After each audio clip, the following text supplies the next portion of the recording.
Ladies and gentlemen, you are tuned into another episode of the Paul Leslie Hour. And now your host, Paul Leslie. Hey, it's me. Ladies and gentlemen, welcome to our show. On this episode, I'm honored to welcome D'Jalma Garnier. Mr. Garnier is a musician, performer, composer, a multi-instrumentalist. He's known as a proficient fiddler, vocalist, guitarist. He is a teacher and has contributed numerous articles on the cultural roots of Louisiana's musical traditions. He is an author and also hosts a radio program on KRVS 88.7 FM entitled Passport to Modern Jazz. So it's an honor to welcome artist, writer, scholar, broadcaster, and ethnomusicologist D'Jalma Garnier. It's a pleasure. Thank you so much for being on the show. Well, thank you, Paul. It's great to finally meet you. It's a pleasure and an honor. So would you say, is there a greater purpose to your life's work? I think it centers all around my huge Creole family. It always seems to kind of do that, and it's such a generational, multi-generational, and it's all here in South Louisiana, that we live in various places, but it's such a huge family. I think it was like 50 first cousins, and my dad's family were like 13 kids, and it was just but these respected Creoles, and some of them they're around here too, and some of that culture is still here, and it's surprising to see in younger people. But where they were good Catholics, they worked the community, they were greatest generation, Boy Scout leaders, were in the Catholic Church, worked at, and oldest aunt who was an oblate nun, and this big South Louisiana Creole culture, Black Creole culture that, and then the family, Garniers and Baquets, and then all these families connected to the Garniers, like the Baquets and the Nicholases, they're all jazz family. So, and we're jazz players. A lot of them went up to Chicago in 23. So it's just so many various things, and then great food, great cooking, and they've all kind of passed away. And now at 66, it's like we're the older generation that are still around. You just carry on. You just have to carry that on. I had too much respect for those guys, and a couple of my uncles and my father, and oh my God, man, these guys were some sort of super beings. I don't know how they did it, so a lot of it is just that, and to, make your uncles and make your father and be a musician and have the musicians in the family, older ones from other generations, be proud of what you do, and you can hold on to your name, and they're, really respectful of that. Like playing the Jazz Fest, be 4,500 people out in front. But then one time was in the 90s, I had 10 people from my family off to the left. The 4,500 people just disappear, and you end up doing favorite songs. My Aunt Audrey wanted, I had to do her favorite song, and my youngest aunt, Aunt Maggie Madeline, who's still there, we had to do Old Madeline, of course. The three other guys two of them were from New York, and the third guy, Dave Egan, may he rest in peace, a great songwriter, was from Shreveport. But the accordion player, Ward Lermont, who really got me down here, got me working in French music down here in a band where we worked a lot. He understood family, and he immediately just did those songs, and then didn't say like, oh no, we can't do that, and during Lent, no, we're not doing a Mardi Gras tune. It's like, I'm not doing it. I mean, he's like, oh no, we're not doing. You don't do Mardi Gras tunes during Lent. And some people will do it, and it's like just all these things, and it just more roots and more ties and just more history, and the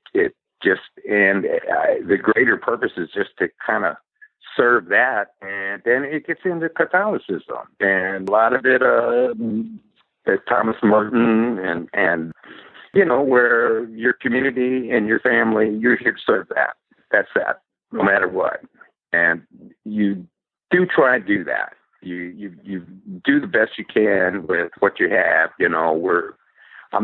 I don't have a lot of money for sure, so I can't do production. I can't put on things. I can't have art things, but I can do the basic tenets of, you're here, you serve your community, and, it's just basic tenets of what used to be Catholicism and these Catholic philosophers. I used to talk that over with my very talented Harold Baquet, first cousin, who was a photographer at Loyola, and he passed away. God, he was so young, but 10 years ago. But we just discussed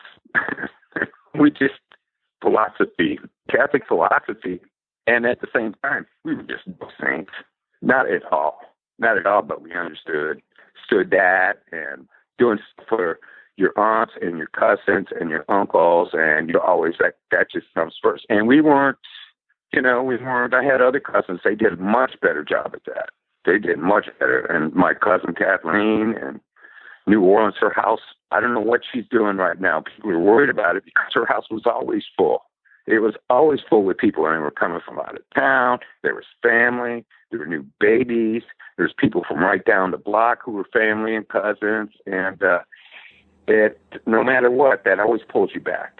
And if you don't see it, and you don't understand the dynamics of it at a certain age, 30 or 35 or 40, and especially when you start to hit 60, oh man, you just really miss the boat, or you're selfish, or you think too much about yourself. So I guess the bigger purpose is really that. So when you bring like my show to jazz audience at public radio, that is, my taste in jazz, that just kind of what's good and what's going on the air and what's happening for listeners.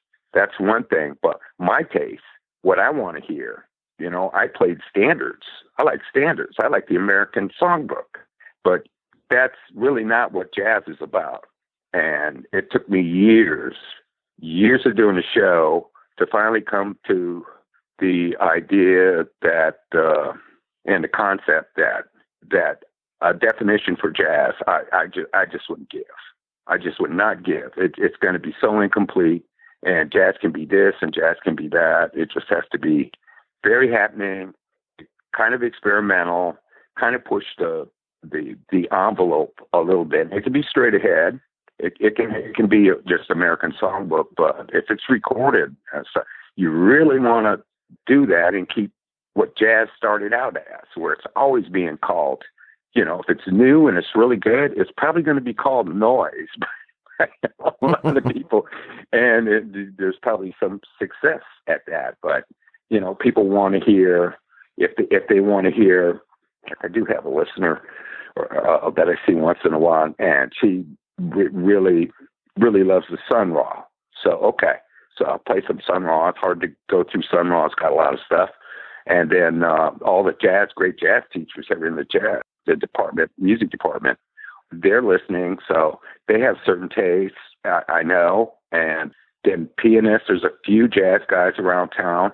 And then what's up on the Jazz Week charts or Downbeat, who won at the end of the year in the Grammys and for Downbeat and stuff like that? Are they really good, or is it just like where, it might as well be Billboard or something like the old days, where it's like, well, this isn't what jazz listeners are listening to, And so, but if you've got jazz stations and they're spinning this and spinning that, well, you need to kind of present that to listeners. And if it's, you have to judge it too.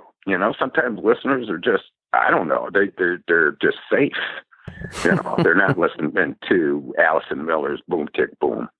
They're not listening to, I thought I was all alone with, I was sure that Branford Marsalis's last album was going to win, for Grammy. I mean, that was just an incredible jazz record for a quartet. I mean, I can't believe somebody would make a quartet album like that. And it's just tried so many different different things, and the quartet has been playing a long time together, but he just is one of my favorites on saxophone. He's always breaking there, left Saturday night, a safe gig, and went into jazz. And of course he was working on more better blues a lot, but he wanted to play jazz, and classical music. He just didn't want to get caught up in all of that kind of thing. It just pulls you away from your gig. I think nowadays it's a little bit easier, but back then it's kind of difficult. It's kind of difficult. And for the guys that can really go into jazz full time, we need them. We need guys like that.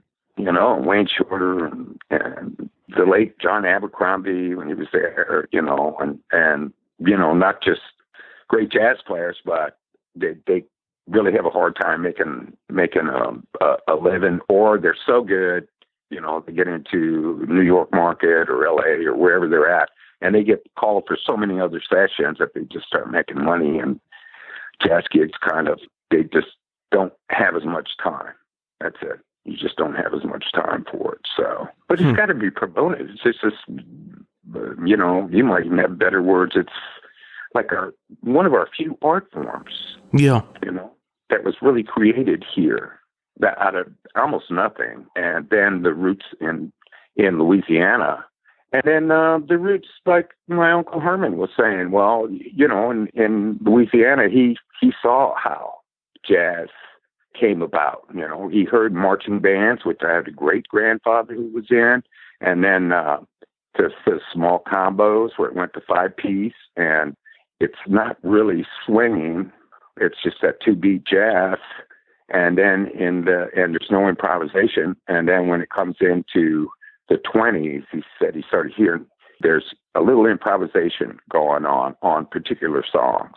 And then Ellington, and of course, Ellington's band would go down to New Orleans, and they would stay, Seventh Ward, really, a lot of them. I mean, there were no hotels, so, they had to stay there. So people knew that and knew that new sound, and they would bring it into the Dookie Chase band that he was part of, bebop, when that came through. And then big bands and bebop and free and fusion and bop and hard bop and post bop. And all of it came in, and all of it's in New Orleans somewhere in some band. It's not. It'd be at least be at NO.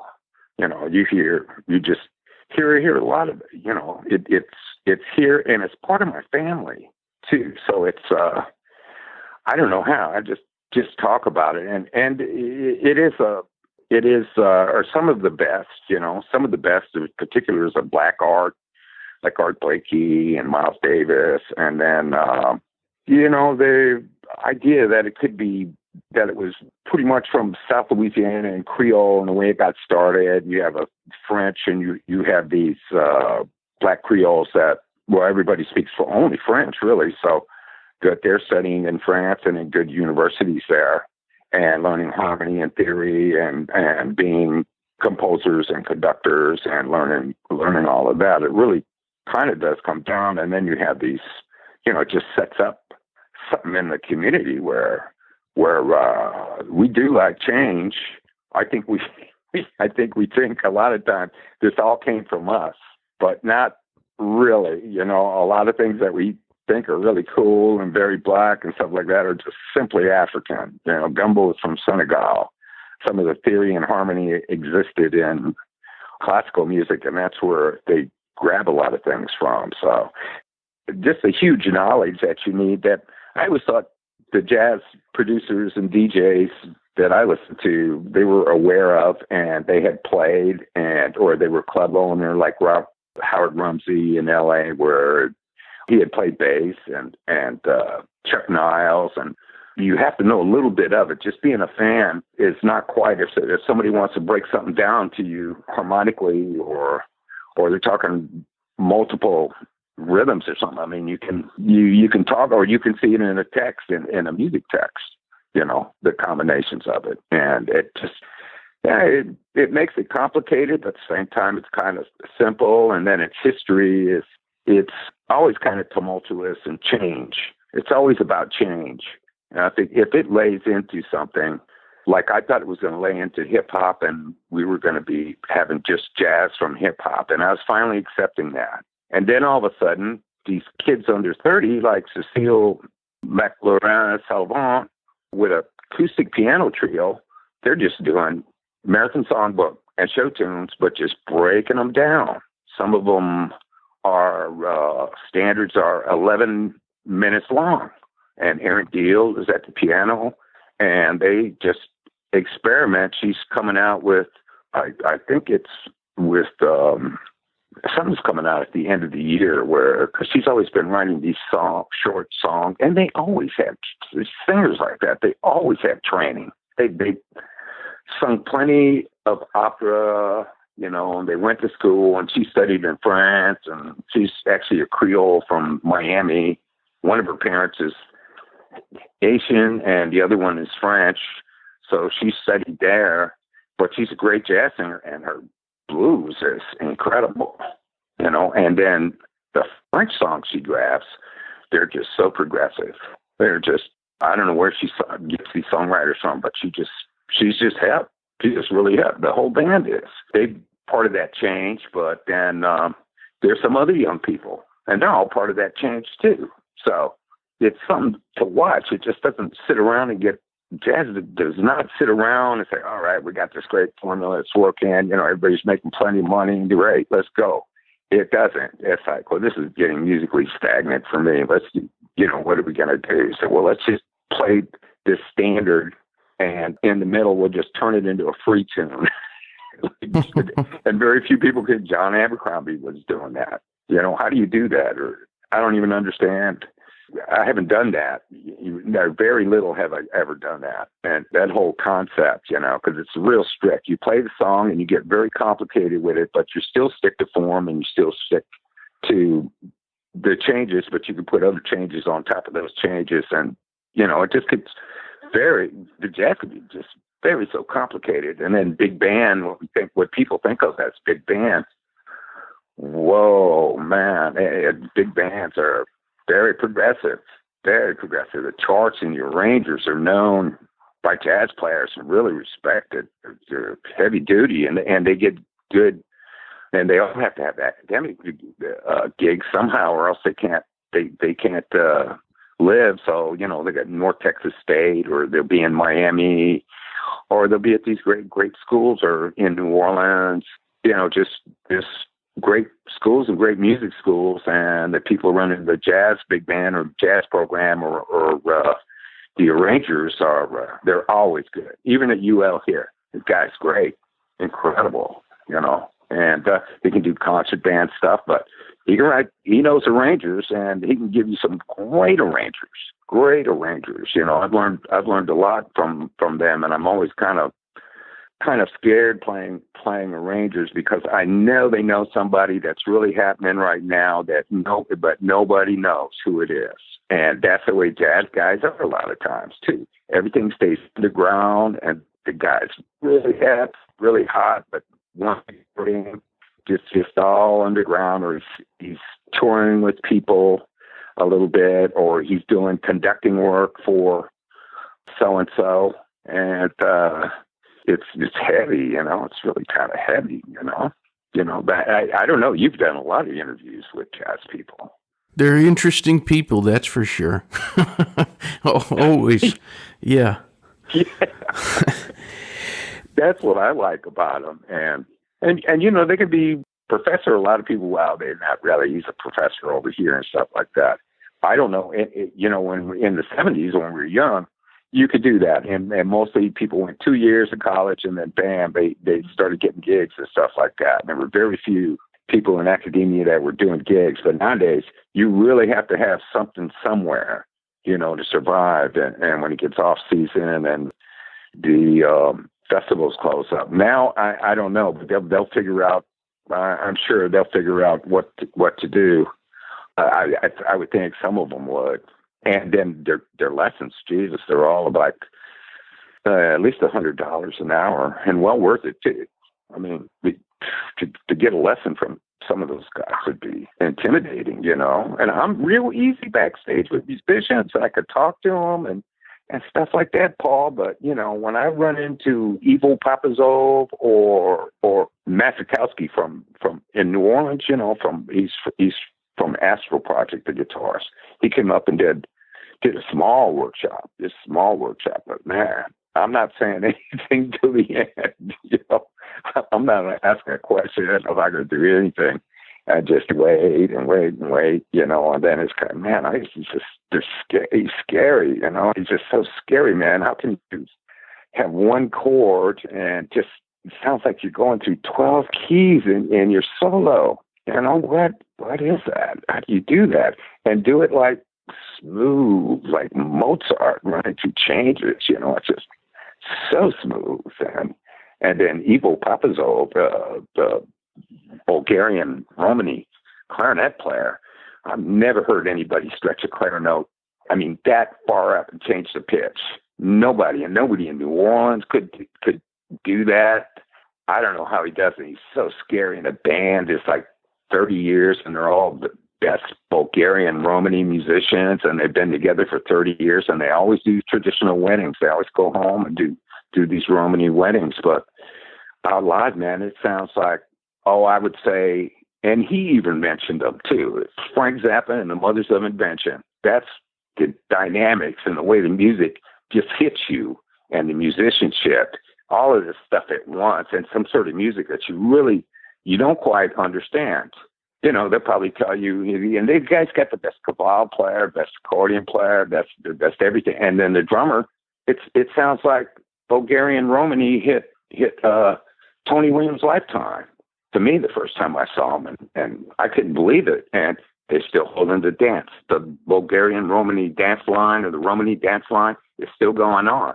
They're still doing all of this stuff, and they can bring that stuff into Romani music, Bulgarian Romani at least, you know, and they love Zydeco too. One of these guys, it's really funny, and particularly Zydeco, you know, like Black Creole Zydeco of this area, you know, and meeting some of those guys was really great overseas, and meeting that band in Finland, that was just great because we you know, nobody felt it.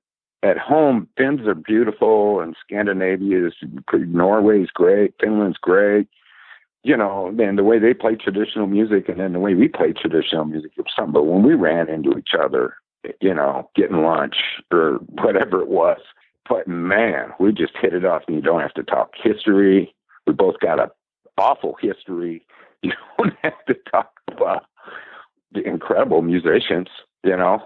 So I don't know, maybe something, adversity just kind of brings out musicianship like that, but it's something else too. You know, it's something else. It's just a knack for it. And then we're both playing traditional music inside of Northern European traditional music that are, you know, they don't, I mean, one word that you'll never hear is power, and power in Zydeco and power in that Bulgarian dance music is one, I don't think that, you know, it just has to be powerful, because I think sometimes Zydeco bands will overlook that, and there's too much volume, and there's too much money spent on the sound system when just, you know, reading and writing and playing some traditional Zydeco and learning it would be great, you know, and some of them don't understand there's a traditional repertoire. It's not very big either. It's not like Cajun. We're real lucky. It's not that huge repertoire. It's small, but it's in Creole. And there's no immersion for Creole, man. You just have to get in a situation with somebody that can speak Creole, and that can be difficult. Some people live their whole lives. I know it. They live their whole lives, and they finally get old enough, and they get into retirement around here. Some of these older Black Creoles, and you want a job. Cajuns too. You get a job in retirement where the whole crew speaks French, and that's all you speak. It's just. You know, it's a beautiful thing. It's just so beautiful, and it completely changes cultures. You know, both the cultures are sympathetic to each other too, more than people that don't speak French. Cajuns really do want to know more about Creoles, and they really are tired of hearing that everything is Cajun too. You know, everybody hears that, and it's just not true. You know, it's just they know They know it's very, very few. They say, well, really, I'm Irish or German or this or that, or I'm French, you know, or we were Belgian or whatever. And we just came into here, you know, while Acadians, it always gets tied into the Acadian, you know, grand arrangement. That just doesn't reflect the multiculturalism that came into South Louisiana, where people came from specific cultures, and the African ones too. They came from specific cultures, and they kept track. This all came in, and in New Orleans, it all went into to jazz. You know, you just go into it, and how Zydeco came out of Cajun music. I mean, all musicians down here laugh about that because nobody's played any Zydeco gigs when they see something and it's black and it is so African out here. I don't understand, but they don't know, you know, people lost touch with that, you know, they just lost touch. I don't think it's very good how they did. I think that's an awful history, but they knew who their ancestors were in the beginning, and it's tied to in this whole area. I mean, it was 80% black in 1810. I mean, I don't know how it became all Cajun. And there's no black Cajuns here. So that's part of my gig here. I guess I got to write this book, but I've been researching it for so long. But it's easier to just do jazz and just scout these other things out. I've really got a good idea about what jazz is, and I really don't have a definition for it. You know, you get that training, and then certain guys everybody really thinks are, you know, great jazz players. That's the epitome of jazz right there. And then change, you know, you hear hip hop and say, well, that's not, you can't have a rapper inside of that. And you can pull up some Miles Davis tracks. It's all his fault, you know, that's that. He did it. You know, he brought all this stuff in, and it was jazz, you know, and it doesn't have to swing. And, you know, people think it has to swing and stuff like you got to know how to swing. But if you can't swing, and you can't swing good, I don't know how much of a jazz player you can be considered. But if you taking standards that normally swing and breaking them down to where, like Range Rover did almost 2 decades ago, where the whole album, those songs used to swing, but on the whole album, there is no swing rhythms on it. And the songs are just like taken apart, and they're his compositions. They're just taken apart and deconstructed, and you don't hear a melody for one of them. You don't hear the melody for way over 2 minutes, almost 2.5 minutes, where it comes in. And then the rhythms and the form, everything is just played with. But you got to have a band, like Ivo Papazzo's band. You've got to have been playing together for years doing live stuff and experimenting and pushing the envelope. And then you get a jazz band, you know, you finally get a real jazz band, you know, and not just following charts and playing charts and doing this or playing in a band and being, you know, just sticking to what your part is and what it is. There's no way to get, if you get bored playing a tune in a jazz band, in a modern jazz band, that's your fault. That's your fault. You can really step out and do whatever you want. Whatever you want. You can change the arrangement. You can take it, and when it comes to whatever your solo is, you can change the key. You can do, and those are not new concepts. They've been around forever, you know, and you just have to kind of tune in and who's really great, like Remy Rosny up in Canada, piano players, incredible. And just kind of, I don't know, just names you really don't hear, you know. But they're there, or guys that are working so much, you're just not going to see them. They're New York players that they'd like to do their own album, and they may have 2 or 3, but actually they're in everybody's big band. They're in Vanguard big band. They're in Wynton Marsalis's big band. So they're called for these sessions, and they're running around doing it because they're obviously good readers and they can ad lib. They've got all that, and then they have pop sessions too, since they're so good, you know. So it's wonderful. It's really wonderful music, and I do play a lot of traditional music. I play a lot of traditional French music and French Creole music. So much of it. It's incredible. So I know the two sides really well, and you really need to know that. Yeah, I think to have a jazz, to run a good jazz show, for me, and you've got to have all that experience doing it, and you've got to know jazz players, and you've got to talk to them, you've got to be able to talk to them, and try to do it, interviewing them like you do. Oh man, that's a scary thing. You can't know them just can't know them well enough at the start of the interview to, like really talk in depth. Mm-hmm. It's hard because you really get tied up in the harmonic content, stuff like that you're really going to get tied up in. And, in fact, I had a teacher at School of Music came in, Garth Alper. He's a great piano player. He's got a couple albums out. He was great, incredible advisor. It was just great. But he came in and immediately, I'd had the show for a while, and he immediately goes, well, I'm not going to do, I know you're trying to bring people in the community into jazz and stuff, and, B3 and all that, and just hot fusion and stuff. But I'm going to bring in this stuff, and I'm gonna talk in terms of harmony and theory, like I would do any other time. And it was like, yeah, sure. If they can keep up, fine. If they can't, that's that. The jazz players will, and the jazz people will. Most jazz people will. And if you don't, and people they criticize. They're critical of jazz. I think you got to have a singer and this and that, and there has to be a song, and that's their concept of what music is. And they're talking about country music, or they're talking about R&B, or they're talking about specific music that they like. Well, that's great, but this is, we're not doing things that we, you don't want to just play the things that you like.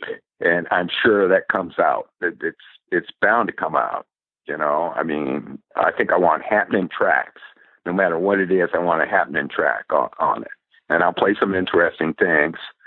But, you got to play Ornette, you got to play all these things. And some of them are hard to listen to, but they're history. It's history of jazz. It changed jazz. And you can't just talk about it and not play it. It just doesn't work. It's like talking about Clifton Chenier as the king of Zydeco, but then you don't play any Clifton Chenier tunes, or you go, hey man, could you guys do Tous les temps en temps? And he goes, oh, what's that? Man, what you guys, young guys, man, everybody knew that tune. Everybody knows that tune, and Lucille, and you guys can do whatever you want. Hold your dance floor, make your money. But if an old person comes up and they want Lucille or they want a French song, you should, especially a Zydeco song, you should know it. You should just know a version of it. There's so many different versions, one you like, and do it in French tunes. Just, go learn it, ask Gino, talk to Gino. He'll know. If you need help with the words, he'll give you a hand. You don't have anybody who speaks French, he will. He'll help you. He can tell you. And just learn the tune and improve yourself. Really, that's what it does. You can broaden your horizons and stuff like that, And I'm always surprised at jazz players, real jazz players, how many standards they know right off the top of their head, and tunes that hardly anybody plays.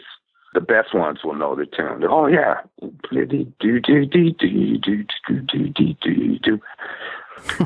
and right like that, they know those tunes. And it's amazing. It's really amazing. I'd never reach that kind of pinnacle at all. It was always, bring a real book, because we're just not that many gigs. I'm not playing the same repertoire. I'm not in the same band, where I can remember work on the same tune. This is this band and this band, pick up and this, and then they have this repertoire, but they have that repertoire, and someone putting charts in front of you, and it's just what my life was, playing jazz, So it's all right. It was in the right situation. It was learning, and I applied all that theory and harmony I got in L.A. with Spud Murphy, and UCLA, and it worked out fine. But with a jazz show, you aren't a jazz player. You aren't playing. You aren't that. You serve a function. You're kind of alone in it. You're just kind of alone in what you do and how you do it in the jazz community. Probably, like interviewers and interviewing is very difficult. I probably read every paper that came out of NPR from the people that interview there. Whenever I'd come up for an interview and talk with all kinds of people, and then do them. And I'm okay. I'm okay, but I'm not very good. I'm not like you. I haven't done. Oh, geez, you must have done hundreds of them. And I don't know what you can be thinking in the back of your head of how you turn interview around, or how you can make it more interesting, or what you do, what you have to do, what that process is, because I haven't done enough of them. I just haven't done enough of them to be able to do that. But it's a gift. It's not like spinning records. It's not like just having your show and being, it would be great to be, have a personality and, playing 105 hits, and then the people that are in radio, I'm sure and I know, they've done classical. We've had to do classical. They've done jazz shows. They've done this. They've been pretty much rock and roll or R&B, and they don't quite meet in between. But I like to meet in between, and I know the guys that are pretty versatile at whatever the gig is. And it calls for different rules, and a jazz show calls for different rules. Mm-hmm. It just is. You really got to know who's on that session and who's played it, and that can take. Especially with singers, they just won't put who's on the record. That's that. And you don't get who's in the orchestra at the time. And you need to know who was on the recording and who was in the band at that time, who was on the session, and where to get, maybe you can get a discography. Or one thing I don't have is union. Perhaps that'd be the last thing, where who's on the union contract that did this session, because there's just nobody from nowhere. I think Carol Kay, she's still alive a little bit. She can get, stuff like that. You just have to be big in the union, and probably you can find out if you find out who the leader was on the session, and that stuff's really important. I mean, if you don't know, if you think it's got to be Ray Brown, or it's got to be Ron Carter. I'm not really good at my ear at guessing if it was Ron Carter or something, some other bass players I kind of can, and you want to know. And then people, bass players, what bass players? You never heard of Dave Holland? Did you ever see Ray Brown live? Ray Brown's like, everybody listens to Ray Brown.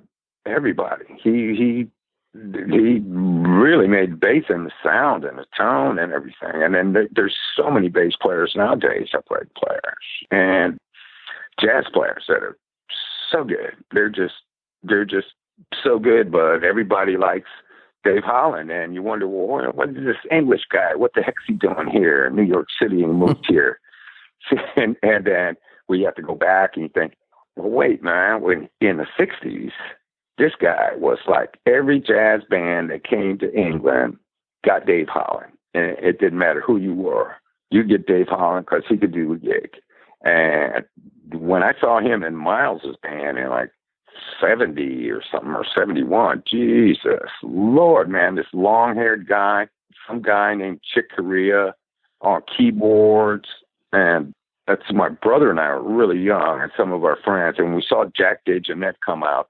We knew it wasn't an opening act. And then Miles came out, and everybody wants My Funny Valentine and stuff like that. And he breaks into this stuff from Bitches Brew with Arietta was in the band.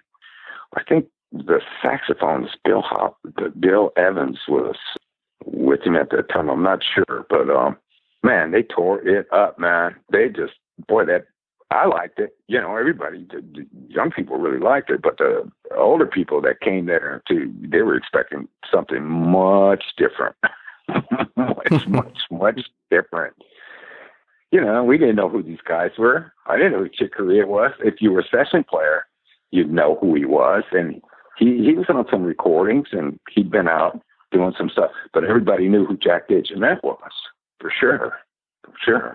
Well, with all these incredible recordings of jazz that have existed through the years, because you have, I mean, as we've kind of been discussing here, jazz goes back. You've got more than 100 years worth of music here. Is there a process that you go through when you are picking the songs to play? How do you choose the songs that you play on Passport to Modern Jazz? I try and cover everything, which is impossible. And I had an ad that was going where, was everything from New Orleans jazz to Sun Ra to B3. And I know the area loves B3. We got some great B3 players around here. But we got what we have here that no other station has or area is what somebody that they talk about. They talk and talk and talk. But nobody plays, we play all Louisiana music. They don't play any Bunk Johnson, and there's plenty of Bunk Johnson. So usually, and somebody complimented me on it too, we start with something from early 20s, or just some Bunk Johnson, and you keep kind of progressing. You get into some of the arrangement of the great Jelly Roll Morton, and, you just kind of progress through the era where jazz is changing. I haven't done it slow. It's kind of great to have a shock value, where you can jump from this and then go into go from that to some Charlie Parker, and then maybe some more Nat, and just kind of do a history of jazz. And then in the last hour, get to all at least 20 minutes, an hour of new stuff or stuff from 2020. And there's still stuff from 2019 that was really good that I'm still trying to get to, and I've played a little bit, but the year is marching on, and there's a few good things out, and you just have to listen to get new jazz and new stuff that's out. You just have to listen to a lot of different stuff and see if the CD is really happening to you, if it's talking to you, and what's that, and look at the Jazz Journalists Association and pick some of their reviews, especially some of the great reviewers that are there. Heavyweight reviewers that, if they decide to even look at your album, that's great. If you're new, whoa, look out, that's incredible. And do some of that. So run through the history, run through it kind of chronologically, as you start. And sometimes it's good to just jump from one and then jump to the other, and then get into some world fusion too. Like, what's the band, I've been wanting to play forever, and finally got it into this show, the Sons of Kemet out of London. And Shabaka Hutchins runs that band. He's had a pretty good jazz recording career, but it's not the kind of jazz we listen to, and it's not got these black influences. He pulled the ones from London because he said he's not from here, and jazz is something else. So they pull from all the people that came in of the islands. They pull in some African stuff. They pull in from that and what their black roots are of London. And then, you keep moving across and go into like Rudres Mahantapa and Reza Bazi. I love, man. He's an incredible guitar player. So people say, well, is that really jazz? What is this? It sounds more like world or fusion or something, man. It's jazz. This guy knows so many jazz fusion tunes, and even came out with an acoustic album of jazz fusion. What a mind-blowing concept. Who would even put money into that? But he did it, and it was very successful. And he plays with a lot of different Persian people, and he's just from LA and DJ Iyer. So all these guys that have Carnatic and Persian and roots like that. All we ever had really was, some Indian and John McLaughlin and people who were influenced and listened to stuff, but not people who were trained in Carnatic music. And then to have that training and then come into it and go into jazz and live in New York, actually be great jazz players. And there's people from Jamaica. There's all kinds of people. So the world fusion is probably one of the most interesting, and it can be electric, You don't have to fuse it with Cora or anything like that. And that's really interesting too. So then you try and pull all these things together. And like I did, this show coming up is going to be, I like all our funk shows on KRVS. And I like that. And I'm always sending a shout out to them. And, it was great. It's just great. And Louisiana records, funky records, R&B records that their show is focused on. And so I wanted to do that. And I had like 4 hours of stuff. I only got a 2-hour show. And, and you just got to start pulling stuff out. And I've got close to 2 hours that are just left that I just couldn't get. And I would just keep pulling stuff out, leaving other things out, and just keep pulling it together, And I never, let's see, what don't I have?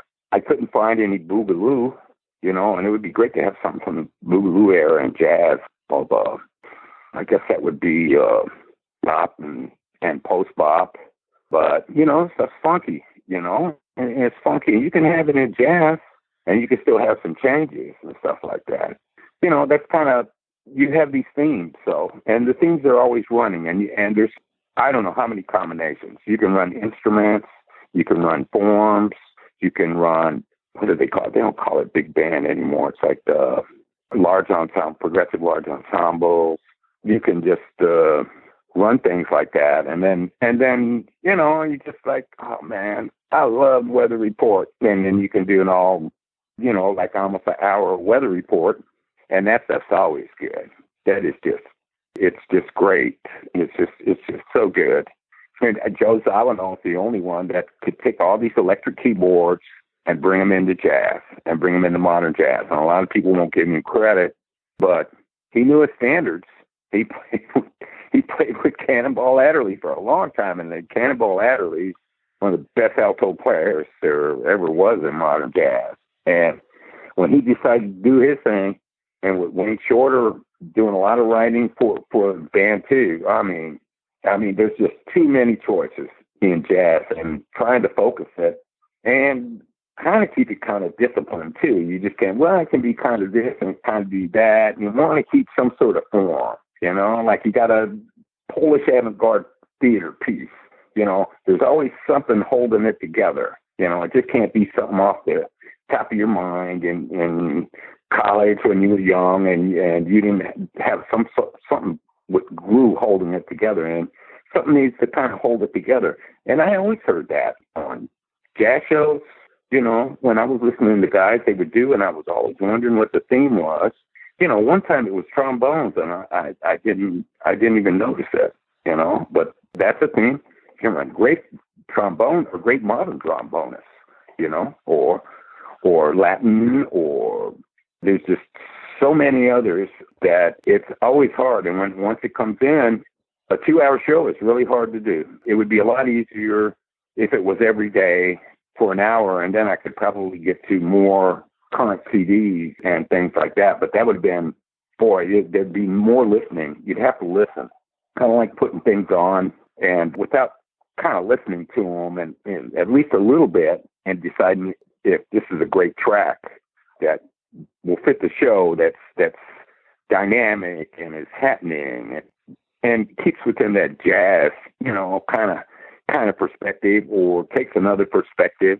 It can be rhythm. It can be stuff like that. It can be pocket. It can be things like that are really nice too in jazz. Sometimes players don't really like that. They're really into the harmony and stuff like that, But all of these things come. That's not for me to decide. I just have to play the stuff, and every once in a while, you got to play Miles Runs the Voodoo Down or Bitches Blue or something, because it just changed. And those are long tracks. Those are long tracks. So that eats up some of the show. So it's always kind of, it's just kind of weigh things against what's going on. I guess right now what I'm weighing is current jazz and looking at all the current jazz. And I keep thinking, like, for my listeners, and especially the jazz listeners, is have more current stuff for the next show, at least for the next show. One time there was so much current stuff coming out. Oh my God, it was it was just overwhelming. And at a point, kind of, just starting to drop off just a little bit. And it's like, wow, man, I need a break. This is it. And it's too much money too, because you got to buy all this stuff too. So I was wondering what to do. And I just did a Ray Brown show. It was great. And I went to, and usually they don't know, but if you talk to the best zydeco players, you go, hey man, what's your favorite Ray Brown, track? And, the guy with Dino, he's going, oh, let me think. Other guys, they can kind of know right away. He says, I got a track. I just got to remember, and instead of, I don't know, what was it, Portland Blues Festival.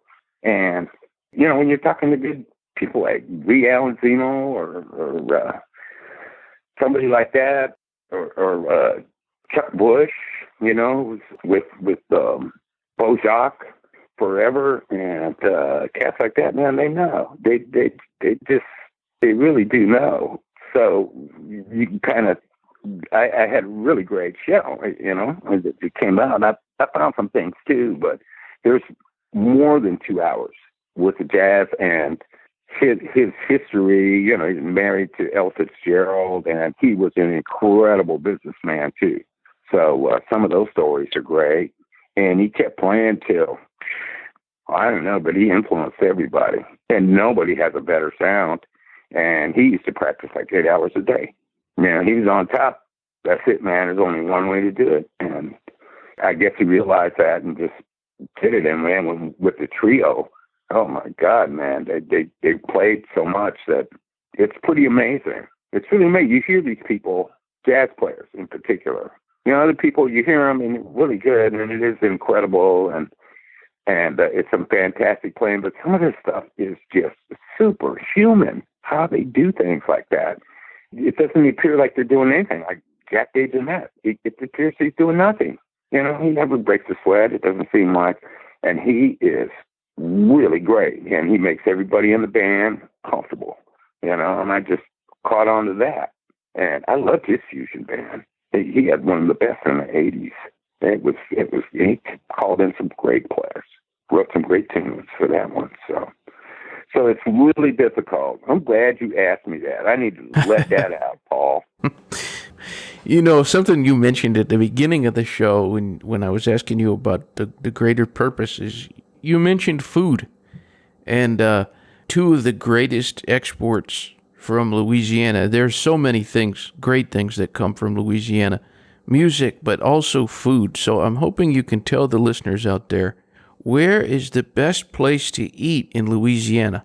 Oh, gee. You need to get whatever an app is to find out. I mean, if you get to the Lafayette area, you really need an app like that. So if you're looking for the best boudin or the best gumbo or etouffee or crawfish or anything, you need to put it in because somebody won, for the year or the month or something like that. And you need to check it out. I mean, for boudin, pochés, and best market are always very excellent. And then places that I think I'm always pushing is Opelousas. And Opelousas it's not a rich town like it used to be when it was the center. But Opelousas is like always been Creole, the home of zydeco, very black, and the food is killer. You can go into gas station, local gas station. One that pulled in once with Jeffrey, and we all had I think it was this fried chicken for lunch. Oh my God, man, that's the best fried chicken I've ever had. And then seafood stuff comes real funky basket. The place is real funky, but whoa, man, the food is just killer. And so all these places around, a lot of times I end up going to the closest place or the place where I used to work for Meanville. They make a gumbo that's just how the area eats gumbo. It's not that much roux in it, and it just you need a great smoked sausage and you need some chicken. And that's all you need. All the rest of the stuff that you think you need in the gumbo, you don't need that. You're not making seafood gumbo. You're just making that.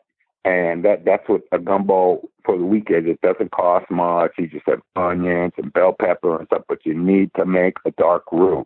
You can buy them in jars, but knowing how to make one is another thing. It's kind of an art to it where definitely get something that'll take a high heat of oil, and then flour, some white flour, and then just cook it. Don't leave it. Put it in some iron if you have it, iron pot. That's the best. And then put it in the oven, and maybe 350, and keep whisking it or stirring it, alternating it until it gets a reddish, dark brown, almost black, like the skillet, and you've got a roux. And then for a gallon, I would say you could put 3 tablespoons of roux, 4 tablespoons of roux. That's about all you're going to have, but it will take it up. And, there was always okra in it. So, I always put a handful of okra, but it's usually like a token thing. There is an okra shrimp gumbo with no roux, and that's probably the recipe from Senegal that everybody makes a gumbo out of in the, French Antilles. Everybody, all of us make it. That's just what that came from Senegal. Long time ago.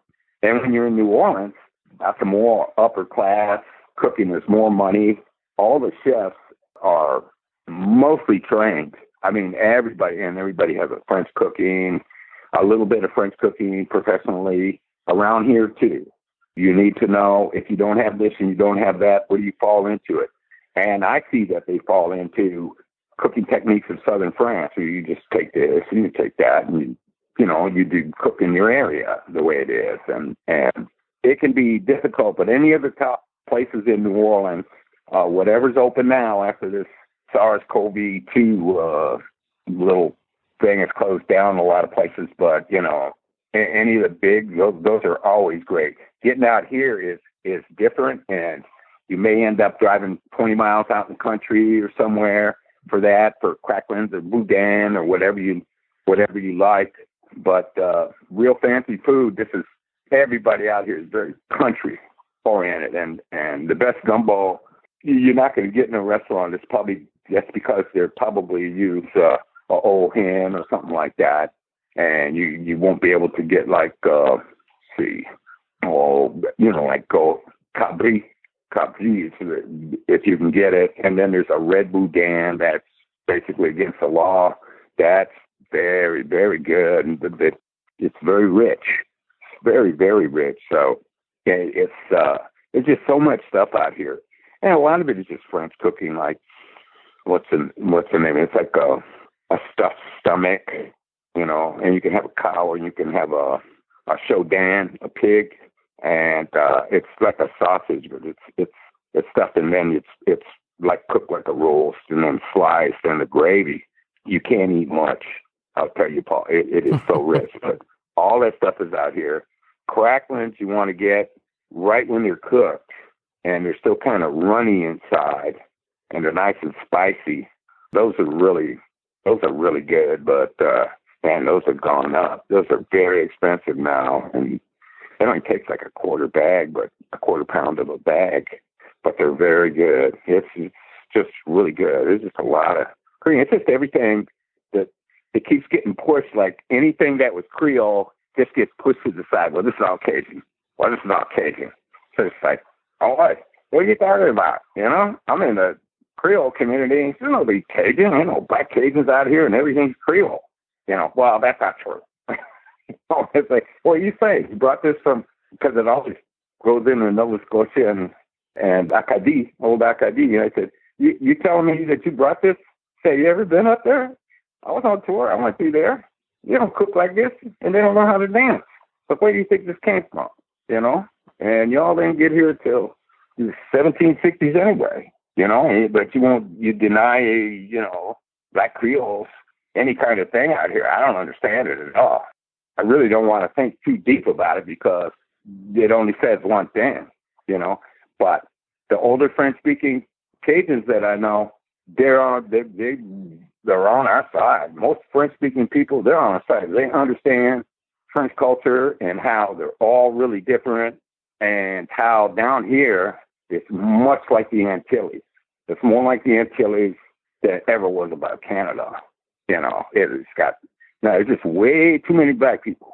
There's just way too many, and for too long. I think 1732, black people outnumbered everybody.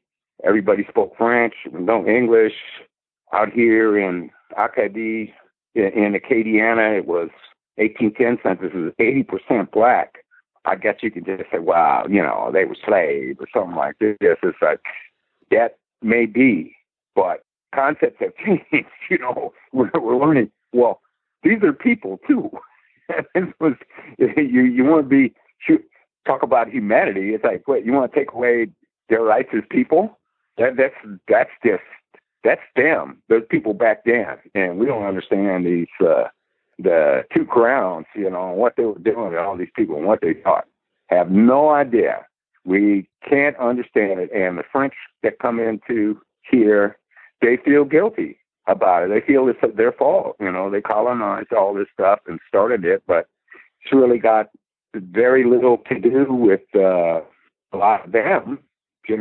I mean, they're straight up about it. And the people here, they don't know anything about it at all. They're just learning about how that most of the population, all the time until the Civil War, were slaves.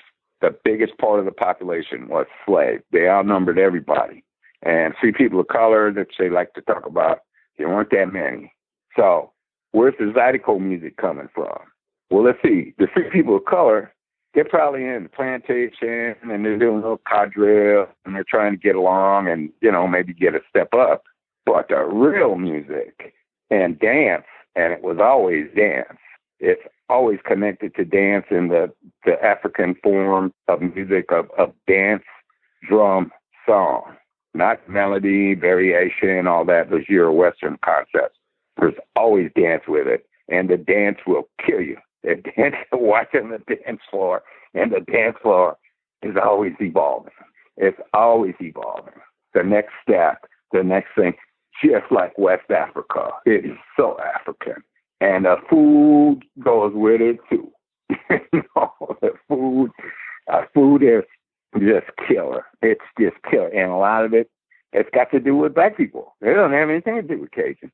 They think it does, but that's just, I don't know, some Lafayette Tourist Bureau thought, It's really funny in the beginning with Codafield. So, they want to have some politics and stuff like that, but I think we got a great time in this country for people out here in this area. We can unite. We want American, we want English, we want French, and everybody is pretty much on par. If you speak French, you speak French. That's what keeps us together. Black and white, well, then go to different churches and different schools and stuff like that, and tastes really change. Taste can really change, and the taste and menu will really change too. And putting tomatoes in it, and that makes it Creole like in New Orleans. It's just some jive talk. I don't know who says that. I've never heard it, but people in this area say that, and they try and explain what Creole is. The Creole is black. Creole is black. And I don't know why people want to avoid that. Even if you got a little bit like me, it still affected your whole family, where you went to school, what church you went to, people you saw, the people in your family, where they lived, college, little struggles that weren't really that hard. I mean, you were in the hood and tied down like Compton or something like, or Algiers, like some of my cousins, but you were, you would hit it. You'd hit something, and it'd be always, and some guy came in, older, white, and told me that Clifton Chenier got Zydeco Son Pasale from Dewey Baldwin's version of Zydeco Son Pasale.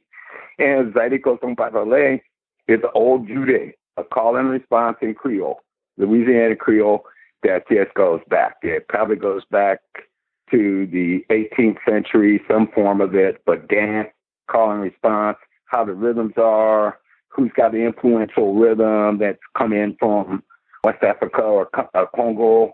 All of these contribute here, and it makes it very interesting and makes it even, you wonder, well, yeah, jazz could have come from me. it could have really started here. And I know St. Louis and Memphis and all these other places, and everybody around the world is playing rags, but there's just something for the people and the history and the mix that is set up with people where you have people that have to understand each other, and you're always culturally probably insulting each other in some way. Native American or black, but one's a Muslim and the other's Catholic, or the other's Jewish, black Jewish, or something like that, or one's Canadian and a fur trapper, or just these different things that you'll see in big cities like Bangkok, where it's just such a mix of people where you're culturally, you can't help these little insults that will happen. And it's like working with my friend in the beginning, Jules Guidry at Vermilionville. They put us together, so you had a Cajun and you had a Creole, and you could break down both musics kind of okay, but I'm sure at the end of the day, we just kind of brushed ourselves off, and the music was most important, and people knowing the difference and this and that was important too. But, our politics way extreme. We're at the extreme ends, but, we can be friends. And that's what I always see in this area. This is possible here. Other parts of the country, I don't think so, because they're either kind of myopic or something like that. The word would be like on the West Coast, we just kind of want to stay away from these cultural and ethnic kind of mores of different people. And while on tour and you're traveling, that can actually help you and save your life. I mean, if you speak another language and you go to Scandinavia and you know the difference that, everybody isn't Swedish and everybody's different, and the different parts of Germany and the different parts of France. Don't get Marseille people mixed up with Paris people, man. That don't even think that just because they're big people. Marseille goes back really far. All these people and what they bring to it, and Iranian musicians, they're so good. Oh, I feel bad for them, and the classical musicians, and just people around the world. And then, walking into Thailand, we'll never have that kind of Buddhist humility that they have. Never. Never Americans. We're Americans. You just can't do it. And just living in other things and just accepting that we're Americans, I'm not, but, when you go in, you can take a perspective and respect the culture that you're in so that you see it when you get to Paris. Just get the Eiffel Tower out of the way. And that's what it is. But then there's other places to go. There's incredible food to eat. There's all kinds of things to do, and pick up on this culture and then leave that. It's just a big city, leave it. You got to get to some of the outer skirts of some of the really interesting places in Marseille, Bordeaux, southern France. There's all kinds of different interesting. So being a touring musician for a while, it was like 30 years, but I always appreciated it, and I really didn't have anybody to talk to except my brother Tony. There's a few musicians once in a while that came in that appreciated that, and the different culture they were in and taking it and eating food and stuff like that. But usually you get on the phone and talk. What were we talking last time? Oh, who has the best hawks? And I lived in Poland for about five months, and I was sure that was the one, but he found some in Germany and he thinks so it's good. And then when Couscous came to Paris, oh my God, we both eaten there, but we were in different bands. So, we weren't playing, but these two places, man, they were so good. And then there was another one in Lausanne, and then they tried to bring them into New York City. Jesus, the two first ones, talk about a bunch of hippies. I don't believe it. Just, we walked out of the place. Place came, and this isn't Couscous, just get up and leave. And I think he had to help bring somebody in, and just appreciate that. And it's got a lot to say about my mom and dad, where they just didn't let us, sit around and just live in the hood and grow up and go to church and just around Catholic and stuff. You have to know these different cultures. So you're going to dance here, and then you're going to be in this play, and you're going to be in that. And, they were both musicians and very culturally astute with good albums and stuff like that. And you pass that on to your kids, and there's 8 of us, and I'm the oldest. So they had their hands full. I don't know how they did it, but they did. They did. They made sure everybody had an instrument. And at 5, you have to play a classical instrument. That's a jazz tradition in New Orleans. You learn technique and music and stuff like that first. You have to learn that, and it's just a form of discipline. They love that. Creoles and Creole Catholics, discipline. The kids need that. And that's how you practice and you learn, and it helps you get good grades. They just knew. So, they just instilled this in us. It makes good, and it makes for great jazz, especially when you get to world jazz. It's great because you understand everybody brings in something a little bit different, and you want to hear that. You want to hear Shabaka Hutchins and how they see their black roots coming out of London and England. They're not American. They're not from Chicago. That's just really interesting. And so you hear more like that in the musicians that they really listen to, and some South Africans, and just a lot of things. And it's great. And then while I'm here in South Louisiana, oh, Lord, there's so much culture here. I mean, it's kind of an insult just to call it all Cajun, because it's just not. It's just these variable things that people just put under this big banner that they don't want to understand. And the rest of the country gets kind of myopic, too. And they're just saying, well, when you say that, you're just saying that it's all white French. A lot of people down here, things are either Cajun and they can have those kind of roots, or they're going to be Creole, and that's a black Creole, and they're going to be that. And does it change? French changes all around the state in South Louisiana. So, of course, in New Orleans, it's the oldest area. Food's going to be a little bit different than when you get over to here. But then food's going to be different in St. Martinville, Lafayette, Opelousas, and it's going to be different in Breaux Bridge, and be different in Scott and places around there in Abbeville when you get out, and Lake Charles. It just changes because that's the way the culture's just always been, and the food's always been. But you can put it under this big thing, and then people don't have to, oh, Lord, I can't, my mind is freezing or something. I don't know, people that speak French around here, they always kind of think it's pretty interesting. Like, the best people that spoke French in the state of Louisiana were the Houma people. And that's why they aren't recognized by the federal government. They want them to speak their original language. And they haven't spoke their original language since French came in, and they speak great French. They speak great French. So it's such a complex culture. It's really kind of insulting. You just kind of just throw it under a Cajun banner like that, but you have to come down here and see that and hear it. And you can refuse to hear it if people would come into Vermilionville and you tell them the story of that and the story of Afro Creoles and Louisiana and this and that. And sometimes, every once in a while, they don't want to hear. French people are impressed because they already know everything about here. They've been listening, everything's Cajun, and this is French, this is French, this is French, this is from West Africa, this is, and it's like, we made this, this is the Indians, it's like, we just came together and we didn't kill each other, and we all kind of applied the little things and the best things. And the thing is, we knew Creoles and Cajuns alike and people in New Orleans, what's the best thing to do? What's the best thing? How do you do this? How do you frame this house the best in South Louisiana? What materials do you use in this kind of landscape? What grows best? What is it? And a lot of answers the Africans had, because they knew the climate and all of that. So it's really interesting, but it's kind of a shame the rest of the country, and then a lot of the restaurants here, they're just falling into it's just Cajun food, but that's just the name. So you kind of get out of any kind of argument. But when I'm in Popeye's Cajun rice, I have no idea what it is. That sounds so funny.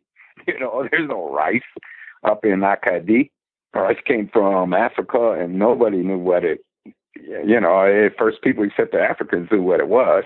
And dirty rice is the New Orleans brand of rice dressing. That's what they call it. In 7th Ward and downtown, so it's dirty rice. And it's a specific recipe. It's got more chicken liver in it. And when I get to Popeyes, I'll be cracking up. I just say, if I'm out on the road, I want, this and some dirty rice on the side. So red beans are like good. And I tell you, if they're black and they work, they laugh because they know they heard this before. And the arguments that get set up by it, some of them, if not, you're just not informed. You're just not informed, about what. And I don't blame you, but if you're in a restaurant working at it, you got to understand. There's some things that go on down here and they've been going on for centuries. But you just have to understand, and you have to take it like the Africans do. You have to take this stuff with not a grain of salt. I mean, you want to keep working towards it, but you don't laugh. People think they had it hard. Let me see. I think the imports between 1719 and 1726 here, 6,000 Africans left enslaved on boats, and only 2,000 made it. That's the kind of thing. It's like, Lord have mercy. That's just so horrendous. It's just so horrendous. It's mind-boggling. You don't want to hear that. We were thrown out of our homes and we had to get on here, and the wives and the husbands had to say goodbye and stuff like that. Oh yeah, okay. It's something to hear, but a lot of older cases, they really understand that, and they're not going to get it has to be Cajun. Just play this, just play that. No, they like some Zydeco. They like to hear songs in Creole once in a while. They like the full culture down here. It's amazing. It's like this monster that nobody wants to, if they try to understand it for real, they'd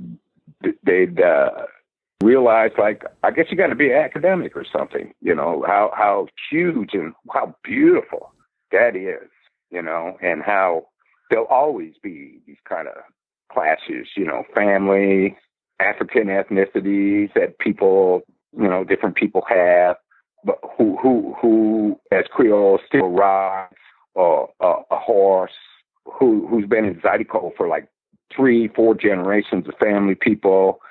The biggest one for me is, because I could speak French and a little Creole, but the first language French speakers, how many I have a few friends that are, and in white community, it's a little bit different.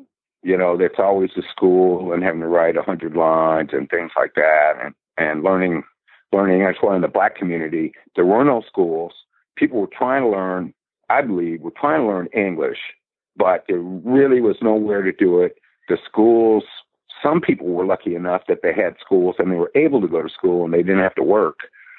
But actually, you're just kind of limited to where you speak only French till you're about 8 years old. And a friend of mine like that, and he never speak French, but we were out on the road and he just got drunk, and I knew he always speak Creole. I mean, I could hear that, but his French was perfect. It's just perfect. It's like, your French can only be that good and have all the little nuances if that's all you speak for a while. That's his first language. That's how he grew up. I have a lot of Cajun friends, but I have a lot of black friends, a lot of Cajuns and things black people spoke, but they don't speak to them. If that's the way you feel, so. I just want to thank you for doing this interview. Mm-hmm. It's been a great pleasure. Oh, thank you, Paul. Thank you, man. I've been just doing the show and running around and dealing with it like everybody else, and trying to contact checks and figure out what I'm going to do. And I appreciate it. And my pleasure. I know you didn't say much. You're a really great interviewer. Well, thank you, sir. You got me going, and you didn't say a word, hardly. So. Well, everyone out there, they can visit krvs.org. And again, Mr. Garnier, thank you very much. Thank you, Paul. Have a good one. And you too. Thank you for listening to the Paul Leslie Hour. Hosted, written, and produced by Paul Leslie. Intro theme song, Alexander's Ragtime Band. Written by Irving Berlin. Performed by Dan Barrett. outro scatting G things, improvised, performed, and produced by John Goodwin. Until next time. Goodbye.